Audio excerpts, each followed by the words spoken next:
Hey Gators and sports fans, get all your Gator talk, news, analysis, and opinions on the Pod Up with Matthews in the Morning podcast. Find us on your favorite podcast platform or watch us on Facebook Live between 8 a.m. and 9 a.m. every weekday. Pod Up, because we are Gator fans. So say it's great to be a Florida Gator. Welcome into Pod Up with Matthews in the Morning. I am once again not Shane Matthews for the third straight day. I'm Jake Hitt. I'm joined by Graham Hall of the Gainesville Sun. We're coming to you live from the Crime Prevention Security System studios, large enough to serve you, small enough to care, aka my high school bedroom and wherever the heck Graham lives. You can also hang out with his cat. What is your cat's name, Graham? Denzel. Denzel, like Denzel Washington or Denzel Curry? Yeah, honored for the real man himself, Denzel Washington. What is your favorite Denzel Curry's Washington? Better too. He's a good artist. What's your favorite Denzel Washington movie, though? Ooh, that's tough. Man, I really like Out of Time. Or like Man on Fire. Man on Fire is great. Oh, but Training Day is a classic. So Training Day is a classic. Man, I didn't know Man on Fire was kind of like almost a remake of a movie back in the day called Man on Fire. Yeah. Oh yeah, they had to get Denzel in it though. So anyway, we're going to talk some NFL draft, probably our third straight day talking NIL and the transfer portal, and also some Florida Gators basketball for Graham. Graham will be with us the whole time. JC's out. He's playing golf. He thought golf was a little bit better than talking to me for the second time in 3 days. So here we are with Graham Hall. He's a great guest. I'm very excited. So Graham, last night the Bills reached out and they plucked Kaiir Elam in the first round. I love the pick, honestly, for them. It's a need that they had to address. And they get a guy who's, probably been one of the best cover corners in college football for 3 years. Yeah, absolutely. Kaiir kind of got a best of both worlds type thing. He doesn't really fall in the draft. He goes 23rd overall, a team that traded up to get him with the Baltimore Ravens. And he goes to a team that I think is going to be competitive for the near future, if not the next 4 or 5 seasons. You go with Josh Allen, Stephon Diggs, and then you go to a place that really was just missing some coverage over the top in the secondary. And I think that Kaiir has a great place where he can learn. White is coming back from an injury. Tre'Davious, he suffered that, I think, torn ACL last year. So many injuries in the NFL. I got to keep track of all of them. But he'll have a place where he's not going to be instantly pushed to be the starter going in. And I think that's the best case scenario for him. A guy who also, this is really interesting to me, Jake, because of his NFL pedigree, because of his dad, because of Matt, whose footsteps he continues to follow in, is now a first round NFL draft pick. Kaiir had no agent in the NFL draft. He represented himself with the knowledge he has. Now, it doesn't mean he's always going to represent himself, but he went into the process without typical representation, which is so interesting to me because we're in this new frontier, in a sense, of NIL where players can get representation at the college level for NIL deals. So to go into the NFL draft with no representation whatsoever is just incredibly interesting to me. You're not going to see that everywhere. Kaiir is kind of an odd example of that. And to see him begin his NFL journey was very awesome last night, I got to say.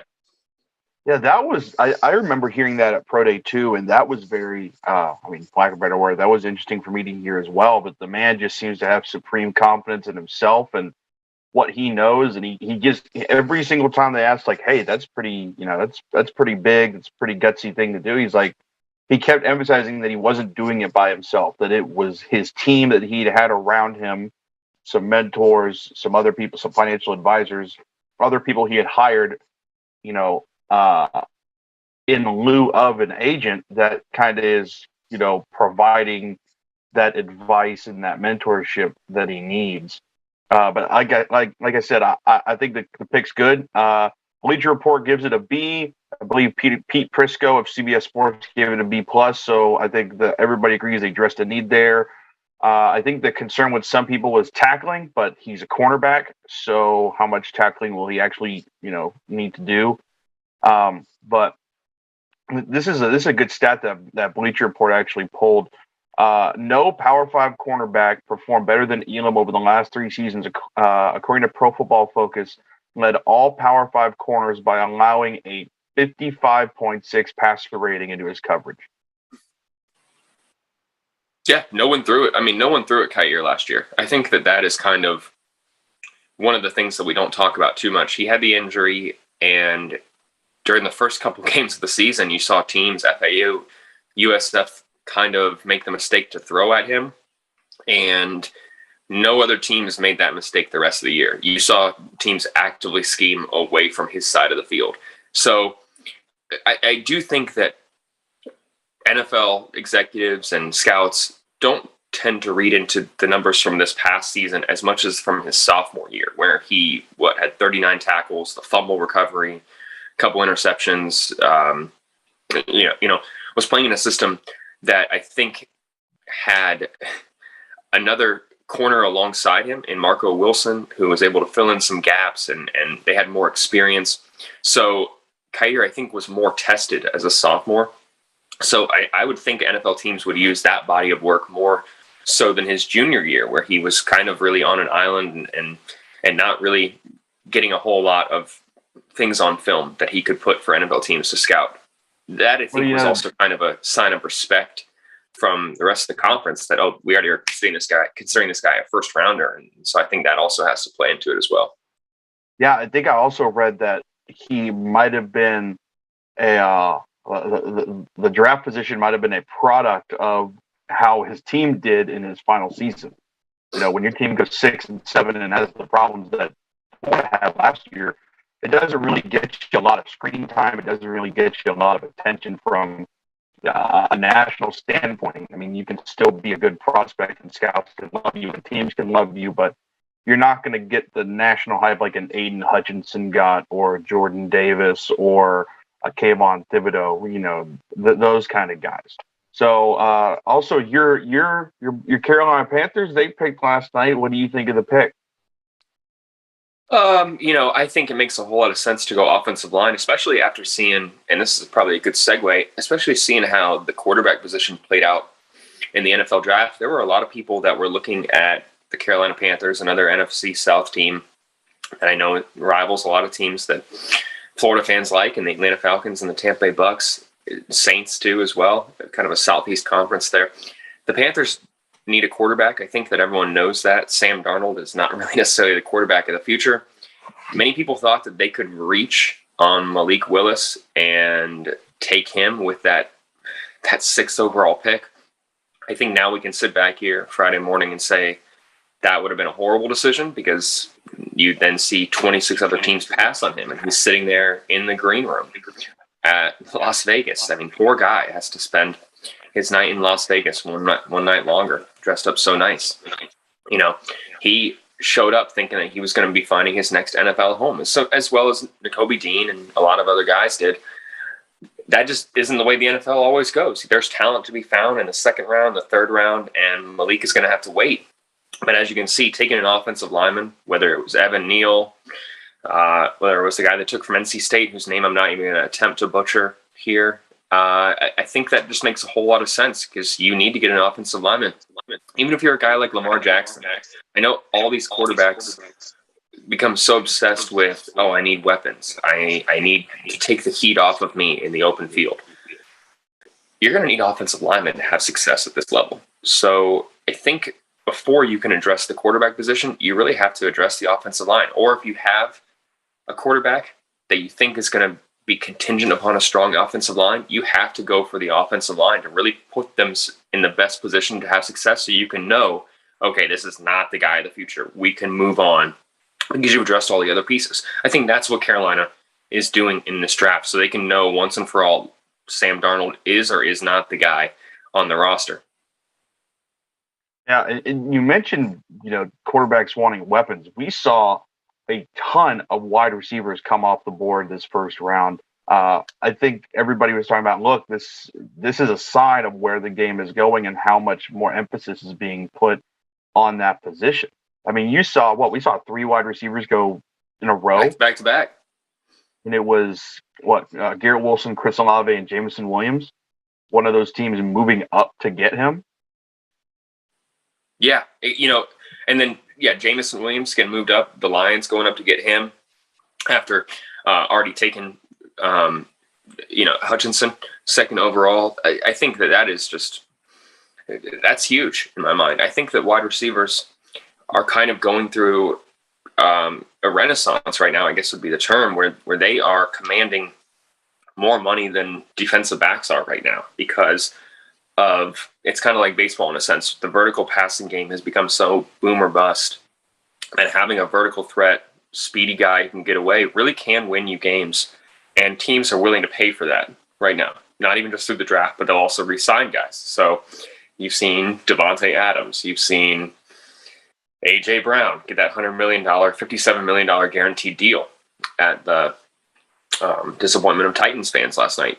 That is just, I think, where the league is moving. And so if you were a wide receiver on the cusp in this draft, it would have behooved you greatly to test the waters, in my mind, because of how valuable the position is right now, how lucrative it is to play that, and how much it seems to be just a need right now in the league. And I mean, even a guy like Marquise Brown, that should tell you how much they are at a premium. I mean, getting the same trade parameters as A.J. Brown, I think is pretty shocking. I think the Ravens won that trade pretty easily there, because I think you can find good wide receiver talent often in the later rounds of the draft.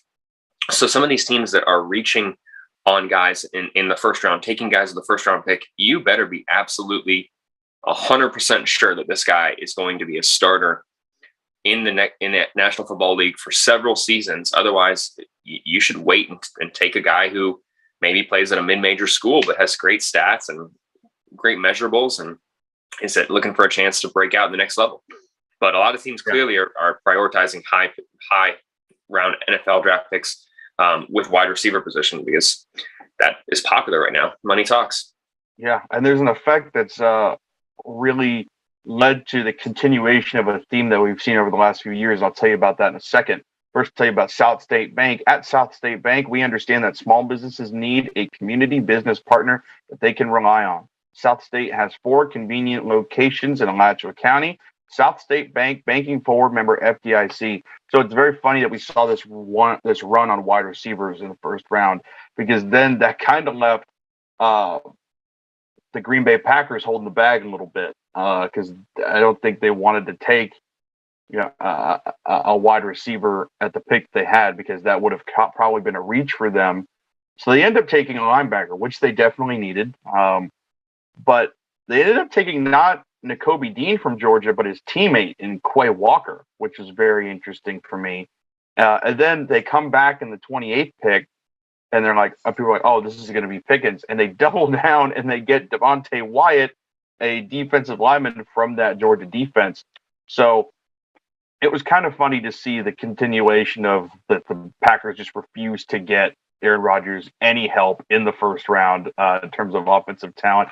And that run on wide receivers definitely, I think, probably had an effect on that.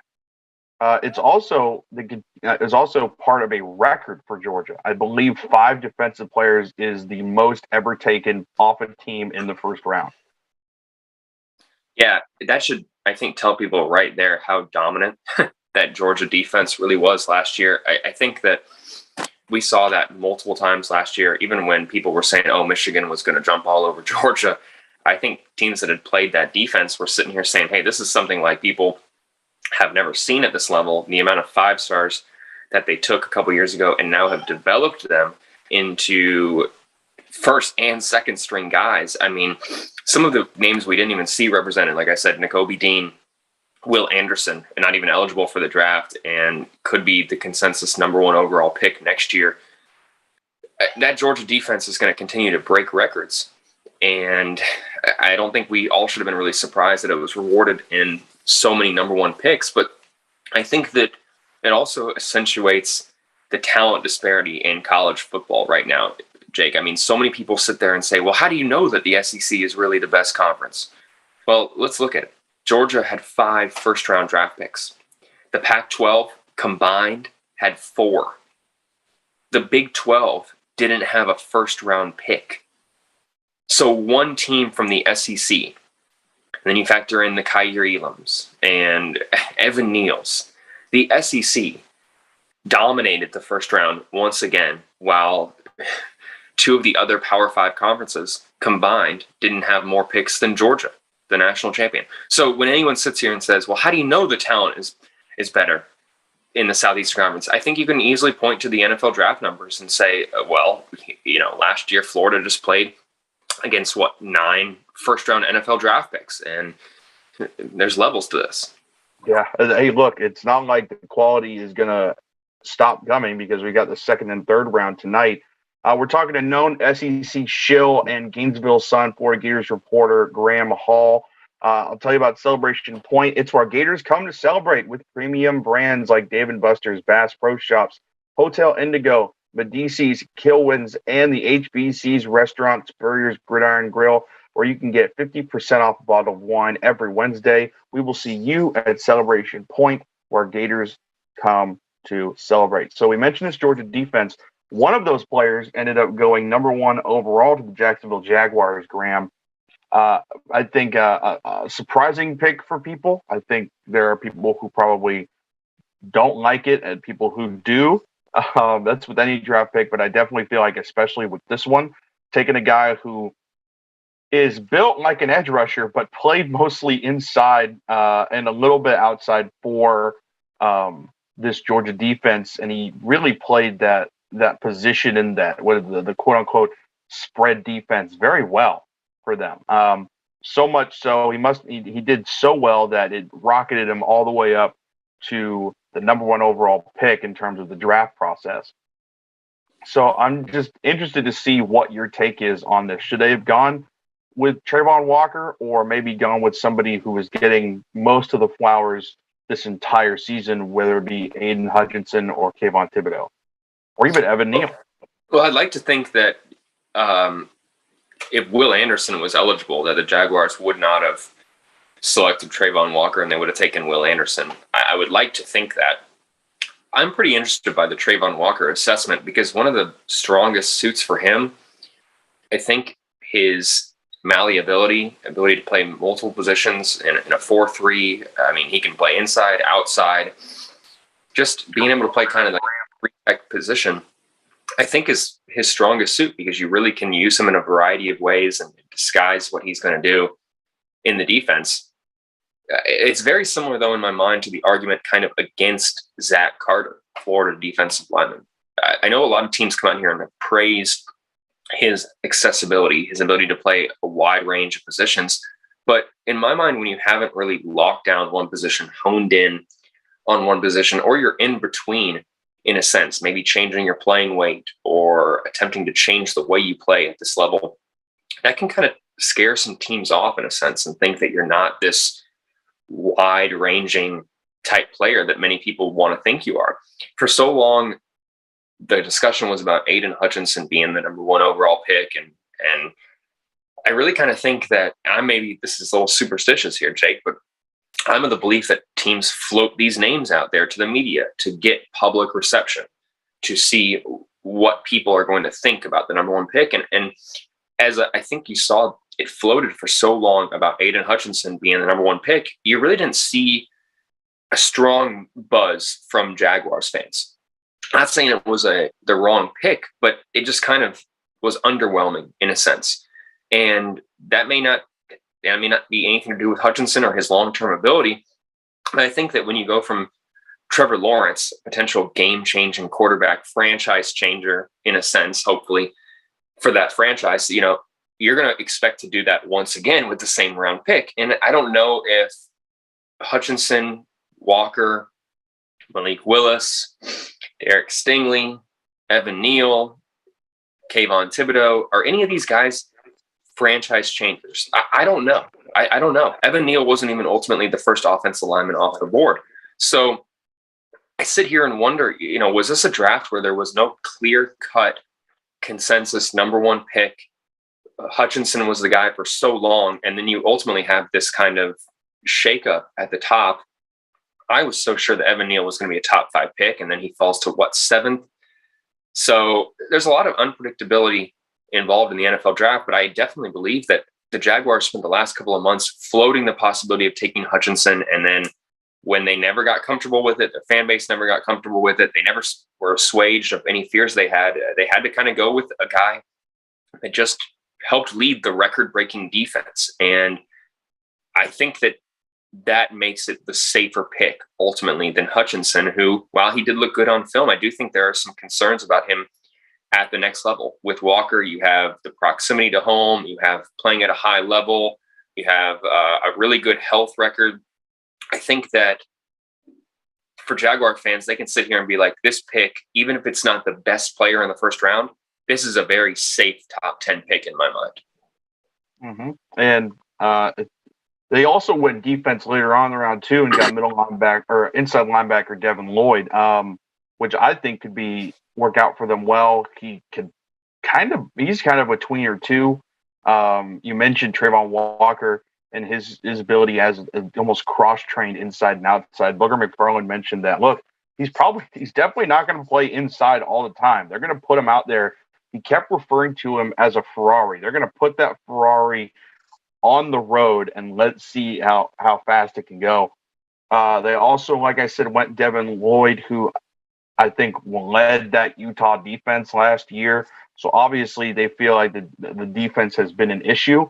And went with that. I do want to know, Graham, do you see any Gators coming out tonight? Do you hear any names for any Zachary Carters or Damian Pierce's getting their names called? Yeah, kind of what I said about Zach Carter, his ability to play multiple positions, that's going to be a strength for him. And I think he could be picked near the end of the second round. I think it's a possibility. But in terms of tonight, I think that you will see his name called in the third round, whether it's early on, midway. I think that he's a guy who has third round potential, blue chip prospect, almost went to Clemson, Tampa guy, has played at the highest level, could have come out last year, has been used in a variety of different ways, let's say that.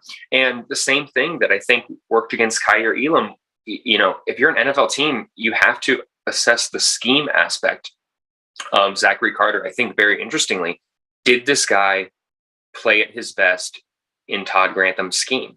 I think a lot of people would say no, because of the way it was set up, how Florida performed last year. To say that we saw the best of Zach Carter and Kaiir Elam, I know that fans already know it's not true with Damian Pierce, another guy who could go in the third round as well, just gets 100 carries last year. To say that any three of those guys had their best season with the Gators last year, I just think would be a little bit disingenuous. So we have to really factor it off of their potential at the next level rather than what they've done. I know that kind of seems obvious in a sense, but when you look at Zach Carter, again, I already made the comparison to Walker, can play multiple positions. A guy goes down, he can fill in on the interior, at the edge, you name it. Is slimmed down, has good size, has good ball skills, gets to the quarterback, physical.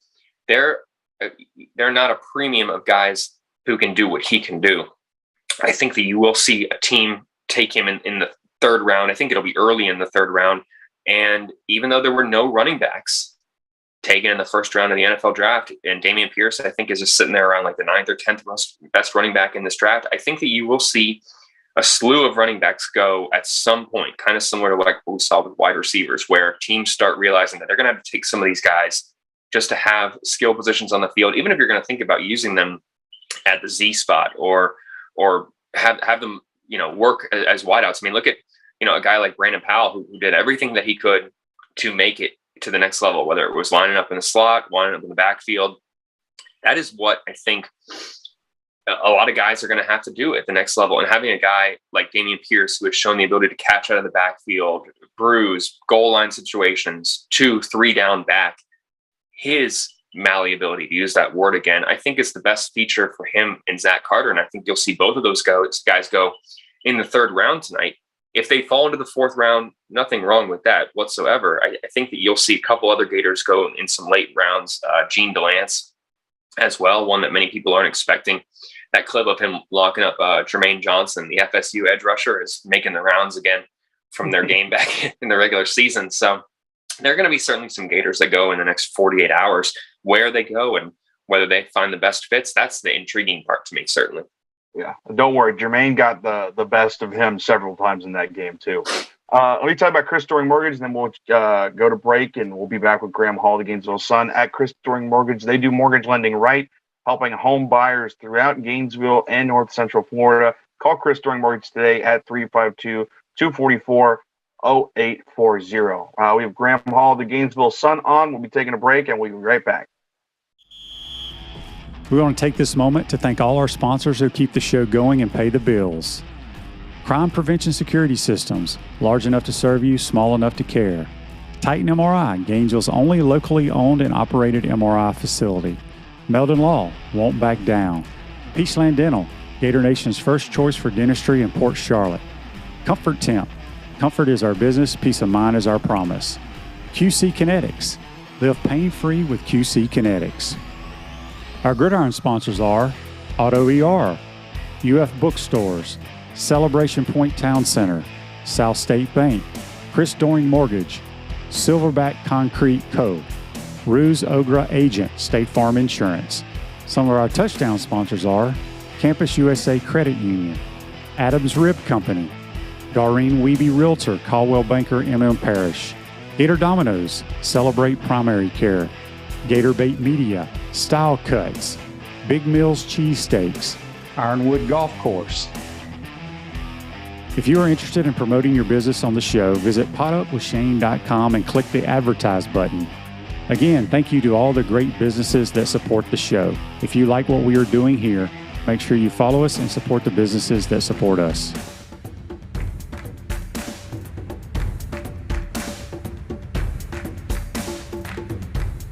Pro football legend Emmitt Smith understands your joint pain. It does not surprise me that there are a ton of people out there that's in pain. That's why Emmitt is such a proponent of QC Kinetics, offering real lasting joint pain relief with non-surgical, all-natural biologic treatments. Whether it's a joint pain, ankle pain, shoulder pain, neck pain, back pain, hip pain, any kind of pain, the body eventually will break down when it's under that much stress. That stress can cloud your judgment to the point that you'll just say yes to the scalpel or yes to another prescription of pain pills. But maybe it's time for a second opinion from QC Kinetics. The reason why I would recommend this is because the natural biologics that QC Kinetics is providing you gives your body a chance to naturally heal itself. Restorative, regenerative solutions are here. Get lasting relief and live your life. Call QC Kinetics, 352-400-4550. That's 352-400-4550. QC Kinetics, 352-400-4550.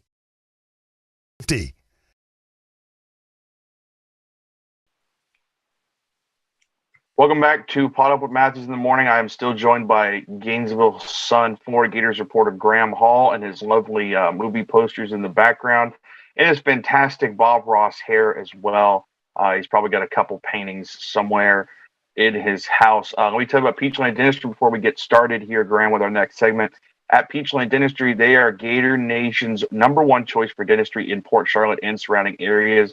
Visit them at peachlanddental.com and join us on Friday for our Peachland Dentistry JC and the QB weekend picks. Obviously, those aren't going to happen today because, well, JC is not here and the QB hasn't been here for 3 days now.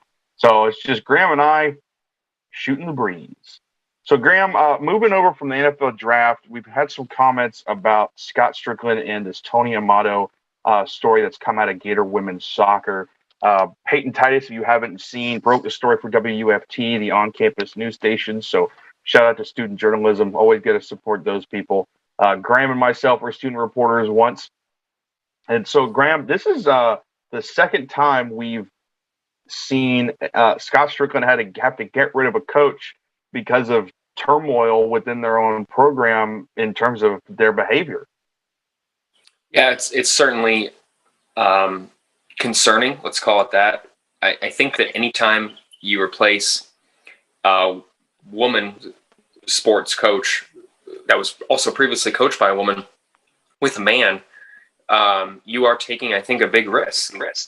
And I hate to make it like that cut and dry or boil it down to that. But in this day and age, I think you really need to make sure that you're hiring a coach who can connect with your players, and gender is a part of that, absolutely, in those interpersonal relationships.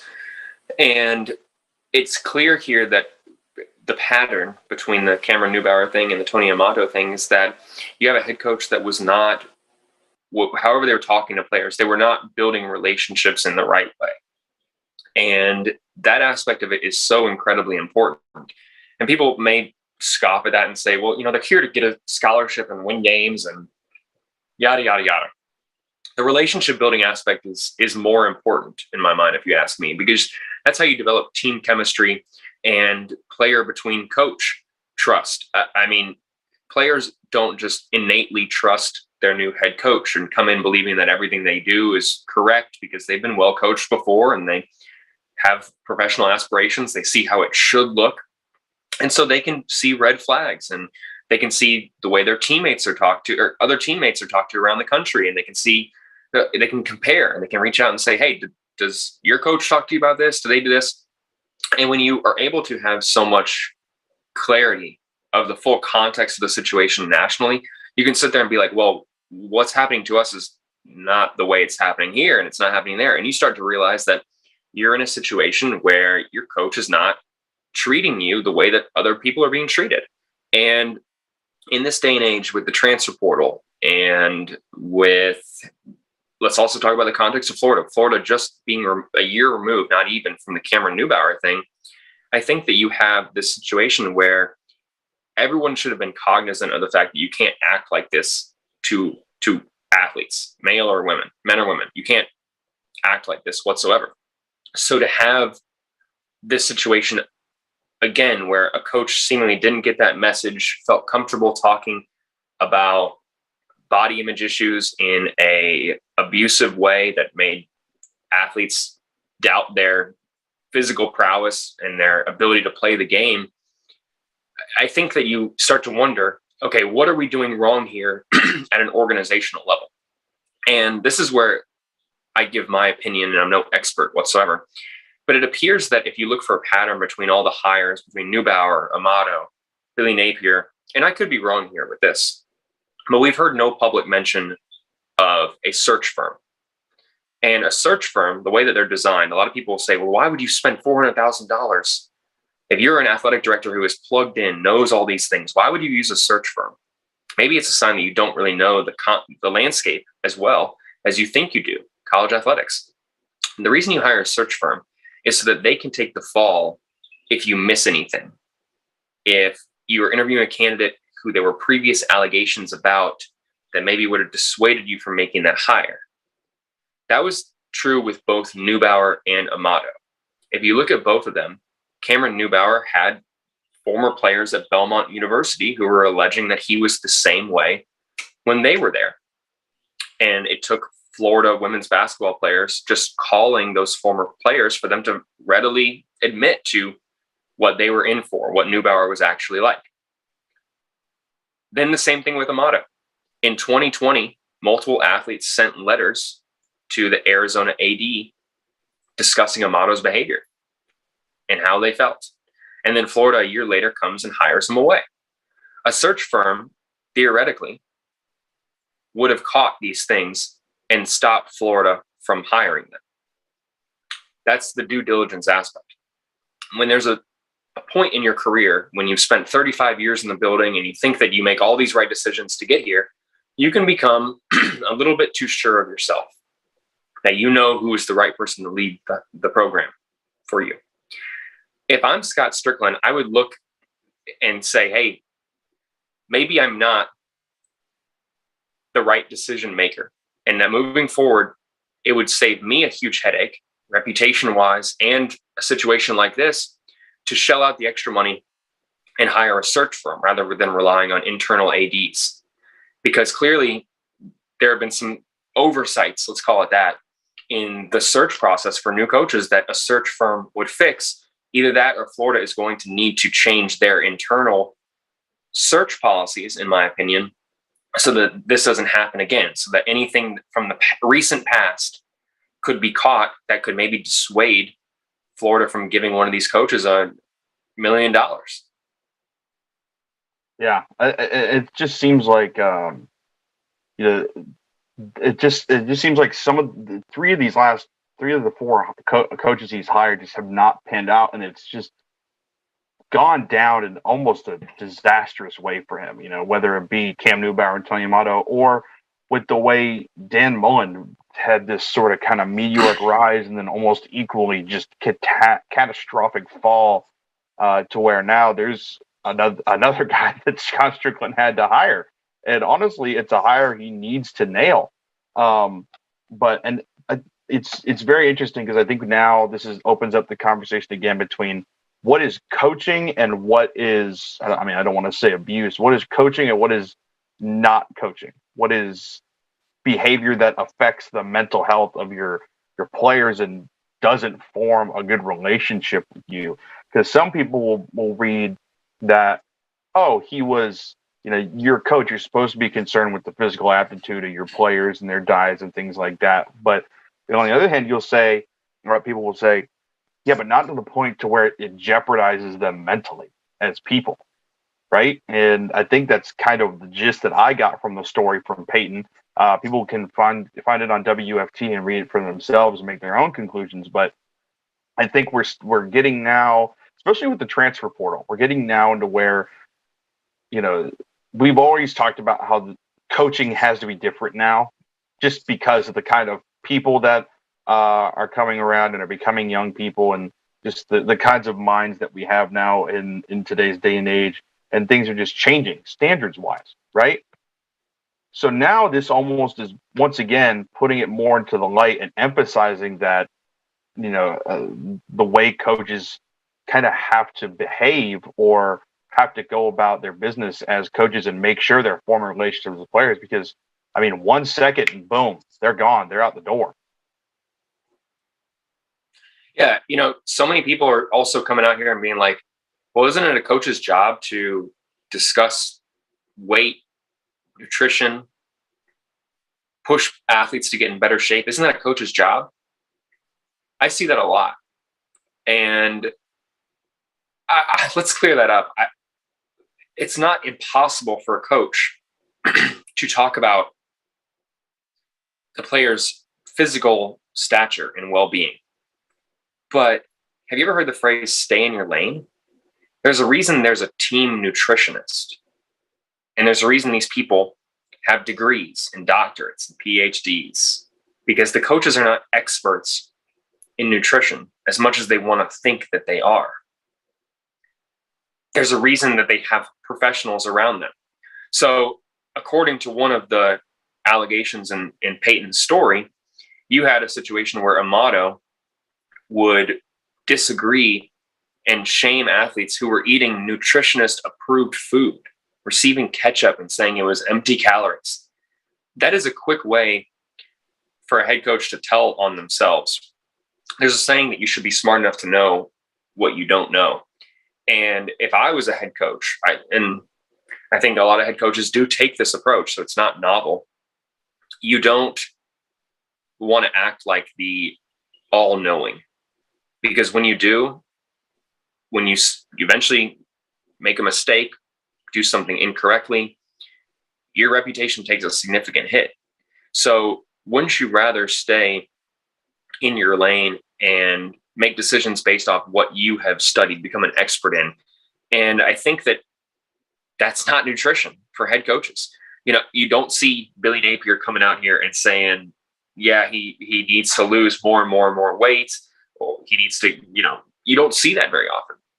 And Becky Burleigh, when she was at the helm for 26 years at Florida Soccer, I mean, she talked to players about their weights, but the way she did it was very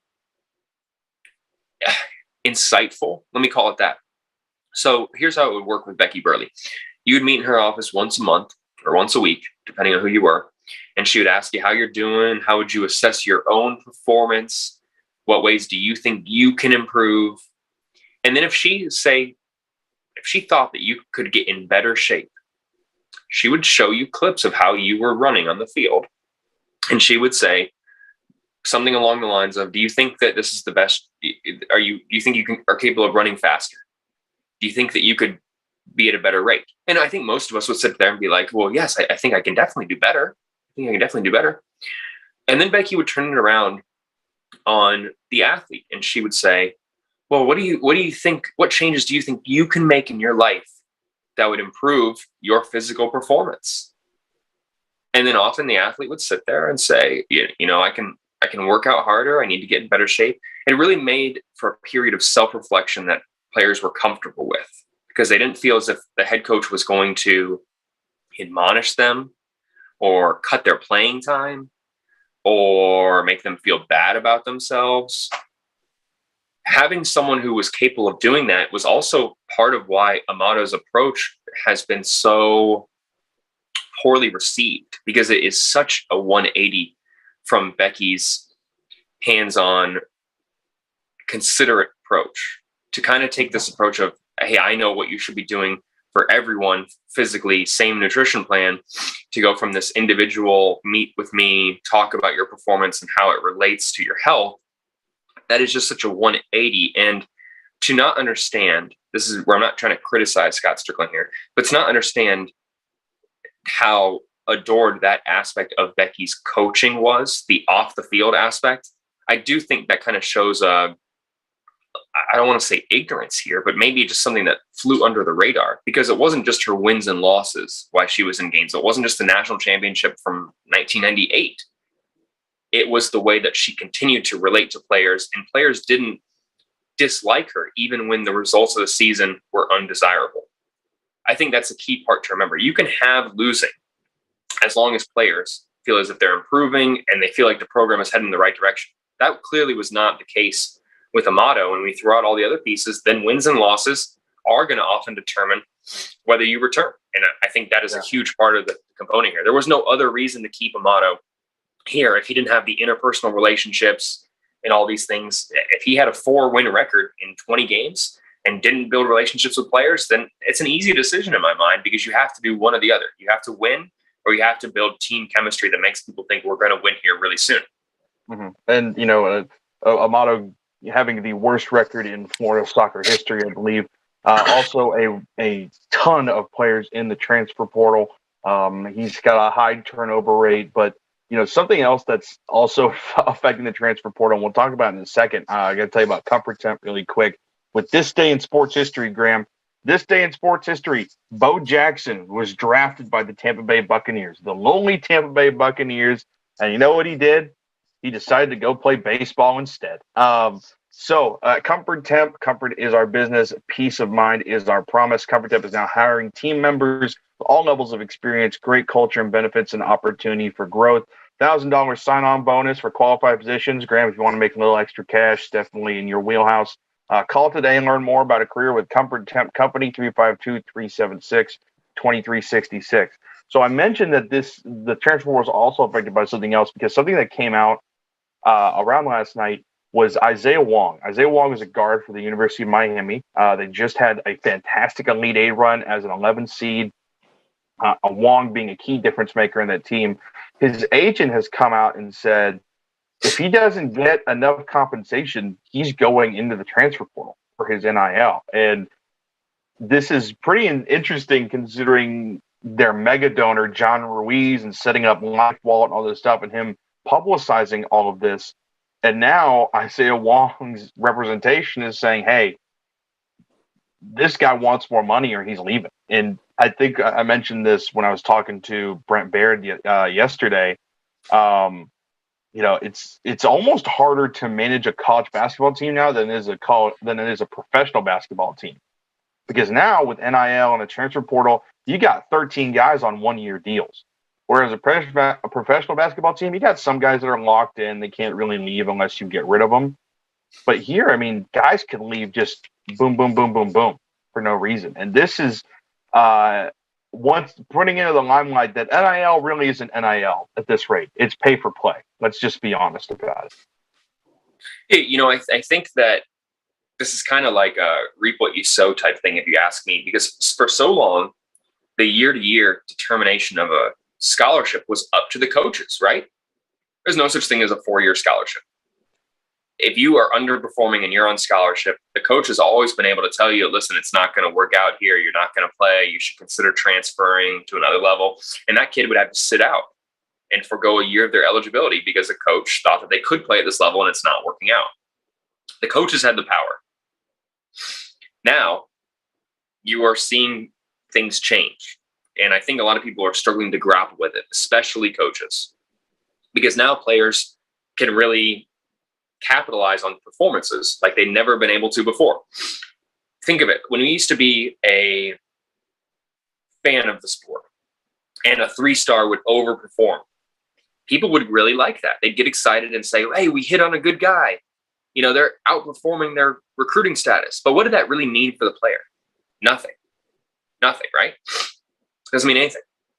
They may have gotten less money to go to that university under the table, and now they're performing at ways similar that everyone around them had gotten paid, you know, theoretically.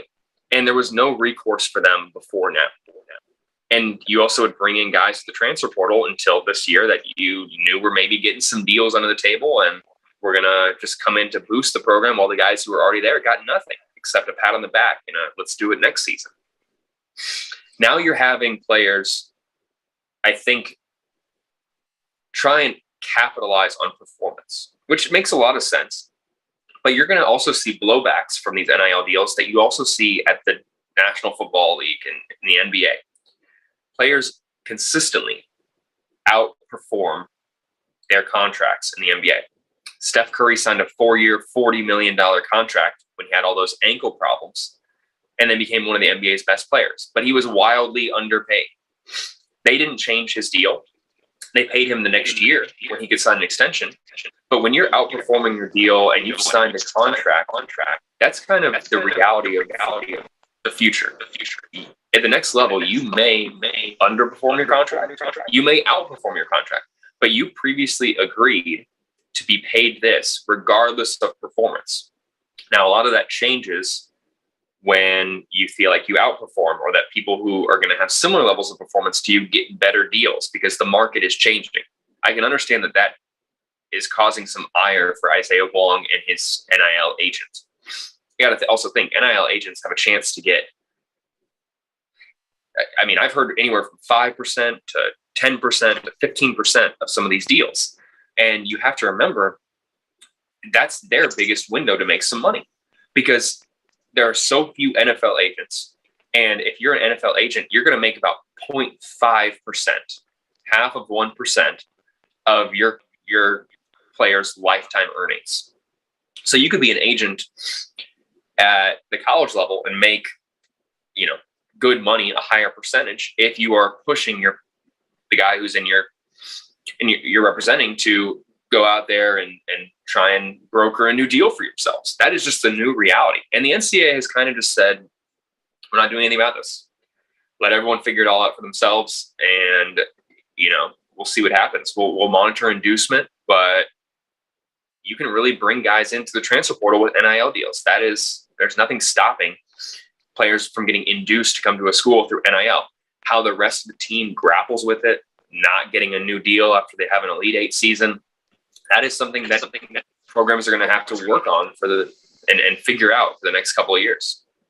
Well, I think also it's not just it being used as a tool or a negotiating technique to get, you know, more compensation.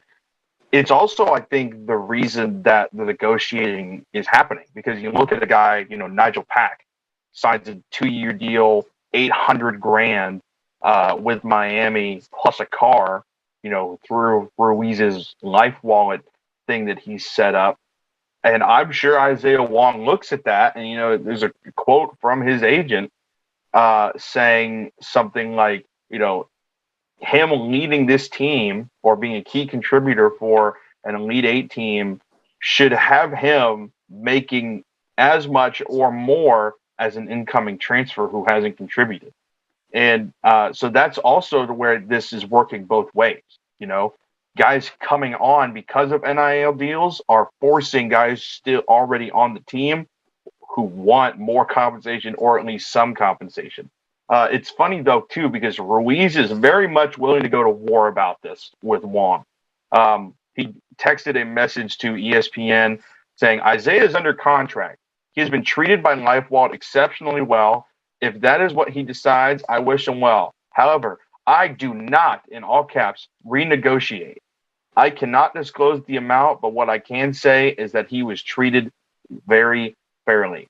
I'll tell you about that. I'll ask you about that in a second, but let me tell you about QC Kinetics. If you've got knees, joint pain, shoulder pain, hip pain, or back pain that won't go away, you need to check out QC Kinetics for long-lasting relief, not surgery, drugs, or downtime. Schedule your free consultation at QC Kinetics, 352-400-4550. Call today, QC Kinetics, 352-400-4550. Sorry, was reading and reading at the same time. So, Graham, I'll ask you about this. We have just very interesting stuff going on with mega donors now feuding with players. Yeah, absolutely. I think that Ruiz, and whether it's with the Gator Collective, a lot of these schools are going to prefer to do this under the table, behind closed doors rather than out in the open. And Ruiz already kind of has taken the lead on announcing a lot of these figures without thinking of the backlash. I mean, announcing that 2-year, $800,000 deal for him was, I think, wise for them to say, look at what we're doing, but also you're also costing yourself a whole lot of money because everyone else is going to want that. And I don't know if he fully thought that through at the time. I mean, there's a reason you haven't seen Colin Castleton's NIL figures publicized. You don't know how much each athlete gets from the Gator Collective to do interviews. You don't know how much Anthony Richardson's deals are with Dodge and what he's making on that. And there's a lot that people just don't know, because once you have all that information out there, you're gonna have them thinking, "Oh, I want that. And I don't know if Ruiz, in his desperation to get the U back, really thought that through over the positive PR spin of, look, I'm giving millions of dollars away to athletes. That is something that I think a lot of people haven't assessed. Let's go back to Kawasi Reeves. Colin Castleton returns, gets an NIL deal, and then Reeves enters the transfer portal, thinks about entering the transfer portal. I mean, it wouldn't be off base to think that he may have had a similar thought to Wong. This is a guy that people want me to come back to the program. I could go to Georgia to play for my coach and just, close to my hometown in Macon. They're going to have to pay to bring me back. That is the new reality, and it's happening everywhere. Miami just decided to be so messy about it right now. Right. Let me tell you about Ruse Ogra. Ruse Ogra State Farm Office is a team of dedicated insurance professionals ready to help life go right with the right insurance options for you and your family. Visit ograinsurance.com or call them at 352-240-1779. So, Grandma, we're wrapping up here. Just wanted to thank you for your time. Is there anything you got in the tank right now that might be getting unloaded here in the near future that you want people to read? I'm writing a Noah Keeter feature. Encourage everyone to check it out. I wrote about Jaron Hamilton, a local PK young kid who's getting some offers. Alabama, Florida visited him this week. Minnesota offered. Guy who really stuck it out through PK. So some of those features on Gatorsports.com, and we'll have some draft stuff going up as well. It's Zach Carter and Damian Pierce see their lives changed here later today. A lot of that stuff coming up on Gatorsports.com, and always my pleasure to be here talking with you, Jake. We got our podcast as well on Gator Sports. If you're interested in listening to that, we do an episode once a week. Not every morning like this, but we try and do it, man. Yeah, appreciate the time, Graham. Always happy to talk to you as well. He's joining us on the Titan MRI hotline today. That's what he joined us on. You can also listen to this podcast on several streaming platforms, including Apple Podcasts, Spotify, Google Podcasts, iHeartRadio, and make sure to like this on Facebook, which you're currently watching, Twitter, and YouTube. But for now, I'm Jake Hitt. It's been a great 3 days. Shana will probably be back next week, give you all his takes. You'll probably be way happier than seeing my bearded face in the morning. But for now, we're signing off. Enjoy your weekend, everyone. We want to take this moment to thank all our sponsors who keep the show going and pay the bills. Crime Prevention Security Systems, large enough to serve you, small enough to care. Titan MRI, Gainesville's only locally owned and operated MRI facility. Meldon Law, won't back down. Peachland Dental, Gator Nation's first choice for dentistry in Port Charlotte. Comfort Temp. Comfort is our business, peace of mind is our promise. QC Kinetics. Live pain-free with QC Kinetics. Our Gridiron sponsors are Auto ER, UF Bookstores, Celebration Point Town Center, South State Bank, Chris Doring Mortgage, Silverback Concrete Co., Ruse Ogra Agent, State Farm Insurance. Some of our touchdown sponsors are MB Listing, McDonald's of Gainesville, Aikido America, 84 Lumber, Tropical Smoothie Cafe, Avra and Smith, Dowling Signs, Baker's Sporting Goods, Silver Cube Billiards and Sports Bar. If you are interested in promoting your business on the show, visit potupwithshane.com and click the Advertise button. Again, thank you to all the great businesses that support the show. If you like what we are doing here, make sure you follow us and support the businesses that support us.